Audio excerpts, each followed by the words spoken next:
Remote work meetings, virtual birthday parties, even live-streamed weddings. We've experienced it all from the comfort of our homes during the lockdown, each taking a small square on the screen. But after months of being stuck at home, it's getting harder to come up with new and creative things to do.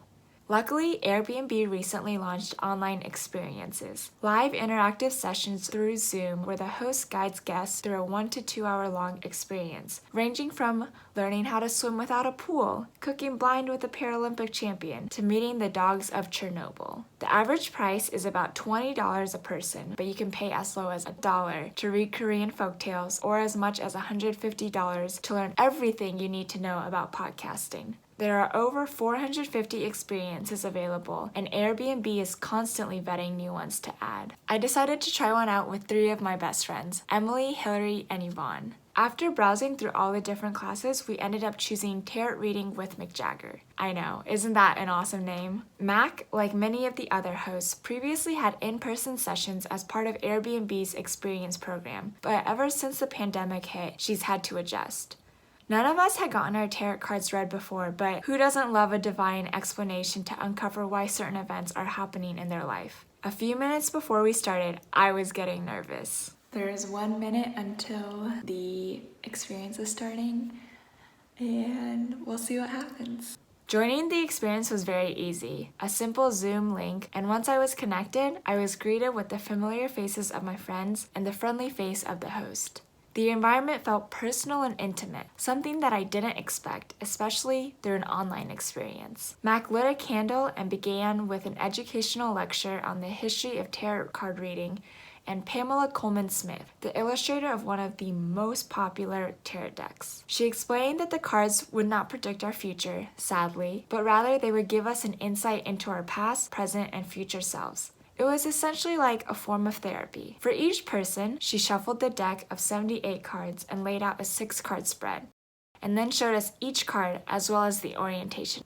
Hillary was up first. The first card that Max showed us was the Justice card, and it was only a matter of minutes before I had goosebumps on my arm. Mac described that the red robe on both the Justice card and the Emperor card, which showed up in the present, indicated to her that Hillary is someone who is authentically passionate about making the world more equitable and someone who truly wears her heart on her sleeve. Somehow, in just 6 cards, Mac was able to describe the essence of Hillary and who she is as a person. I was even more nervous for my reading. When it was my turn, my voice was literally shaking as I said, "I think I'm next." In the past, I had the Queen of Wands upright, paired with the Two of Wands upright. In the present, I had the Knight of Cups and the King of Swords, both reversed. Lastly, for the future, I had the Sun upright and the Three of Pentacles reversed.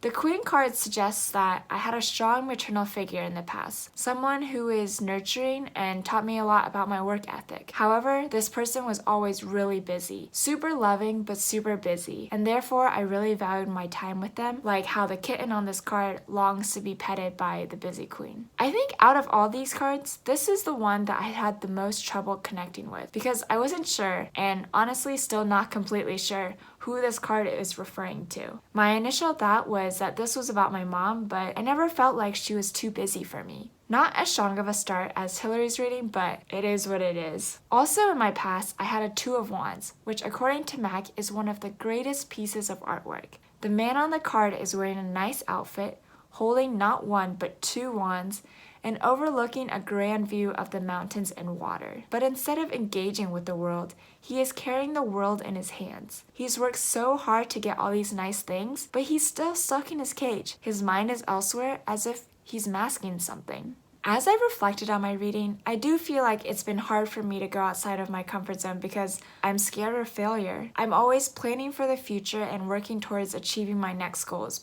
Because of recent events, it seems that my priorities have shifted, and that was reflected in the cards that represented my present. The Knight of Cups is reversed because the knight wants to slow down, to not spill the wine, and instead to sip on it and enjoy it. Now, I don't care about the fancy outfits and wands. Why work so hard to get all these things if I can't enjoy them?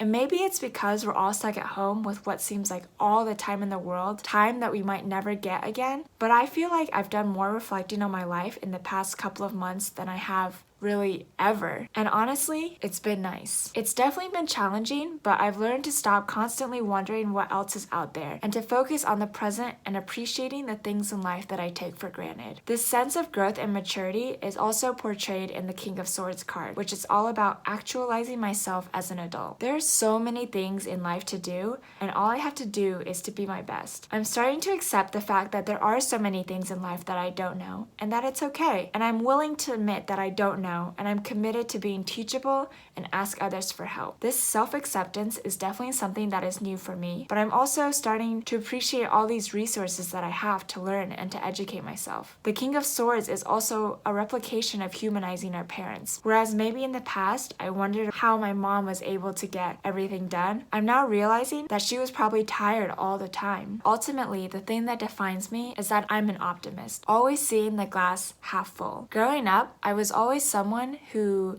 chose positivity, and Max said that with this light cheeriness comes the ability for me to have these tough conversations with people. And that's what the Three of Pentacles is all about. There are three versions of the truth. My version, someone else's version, and an objective version. And as I make future choices, it's my responsibility to authentically express my truth to the world. And in doing so, I need to learn to be vulnerable, which I know will be tough because it is scary. My reading took over 15 minutes, but it felt like only 2 minutes, and it was a little overwhelming. There was so much to think about, and in that moment, I did not process that much. So I just finished the tarot reading. Some parts of it I was really shook because it was very spot on, and other parts were kind of confusing. Definitely a lot for me to think about. However, in the days and weeks after, I've done a lot of reflecting, and I think what I've learned throughout this is that tarot readings are not meant to predict the future, which is what I initially thought and what stemmed a lot of my nervousness going into the reading, but rather, they're meant to provide you with a new perspective of life and boost self-development. The imagery and symbolism behind these cards are broad enough that you can connect them to aspects of your own life that maybe you hadn't thought about before, and they help give you a new fresh outlook on yourself and the world. While Hillary's reading was scarily accurate, I was skeptical to see that after shuffling a 78 card deck, Yvonne and Emily still managed to share 4 out of the 6 cards.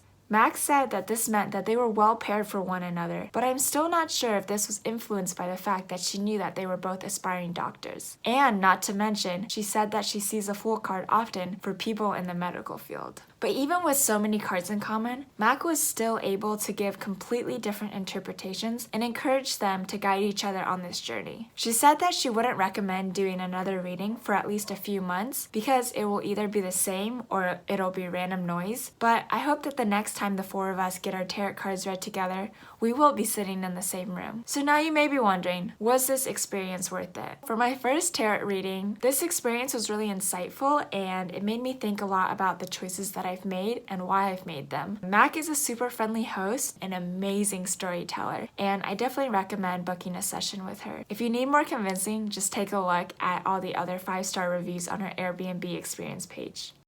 The simplicity of being able to experience new things while still at home was awesome, and it brings a whole new category of activities to do with your friends and family via Zoom.